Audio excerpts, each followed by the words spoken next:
بسم اللہ الرحمن الرحیم۔ معزز خواتین و حضرات، امید ہے آپ تمام دوست احباب اللہ تعالیٰ کے فضل و کرم سے خیریت سے ہوں گے۔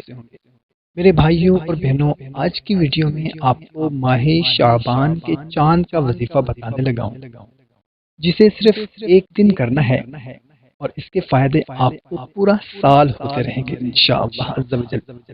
یہ اتنا مجرب اور طاقتور عمل ہے اور عمل بھی بہت ہی مختصر سا ہے۔ سب سے پہلے ہم دعا کرتے ہیں کہ یا اللہ، جو لوگ بھی رزق کی وجہ سے، مال و دولت کی وجہ سے، قرض کی وجہ سے، نوکری کی وجہ سے، کاروبار نہ ہونے کی وجہ سے، کاروبار ختم ہونے کی وجہ سے پریشان ہیں، یا اللہ ان سب کی پریشانیاں دور فرما دے، آمین۔ دوستو، یہ خاص وظیفہ رزق میں برکت کے لیے، قرض سے نجات کے لیے، کاروبار میں برکت کے لیے، نوکری میں ترقی کے لیے خاص ہے۔ اس کے علاوہ بھی اگر آپ کی کوئی حاجت ہے تو اس مبارک لمحے میں وہ بھی مانگ لیں، انشاءاللہ تعالی آپ کو وہ سب کچھ ملے گا جو آپ کی خواہش ہے۔ تو بھائیوں اور بہنوں، کرنا آپ نے یہ ہے کہ ماہ شعبان کا چاند دیکھنے کے بعد سب سے پہلے آپ نے چاند دیکھنے کی دعا پڑھنی ہے۔ اگر عربی میں نہ آتی ہو تو اپنے ہی مادری زبان میں دعا مانگ لیں۔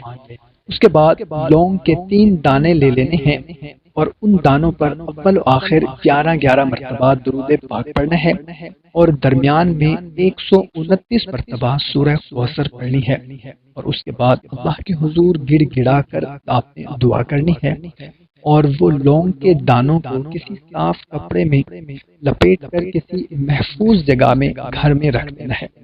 انشاءاللہ تعالی پورا سال رزق کی کسی بھی قسم کی کوئی تکلیف نہ ہوگی۔ اگر قرض ہوگا تو انشاءاللہ تعالی اترنے کا سبب پیدا ہو جائے گا، اگر رزق کی کمی ہے تو اس میں برکت پیدا ہو جائے گی، کاروبار میں ترقی ہوگی، نوکری ہے تو اس میں ترقی ہوگی، انشاءاللہ تعالی گھر میں برکت ہی برکت پیدا ہو جائے گی۔ بھائیو اور بہنوں، ویڈیو اگر اچھی لگی ہو تو اس کو لائک اور شیئر ضرور کریں، کیونکہ اچھی بات کو دوسروں تک پہنچانا صدقہ جاریہ ہے۔ ہمیں اجازت دیں، ملتے ہیں ایک نئی ویڈیو میں۔ اپنا خیال رکھیے گا، اللہ حافظ۔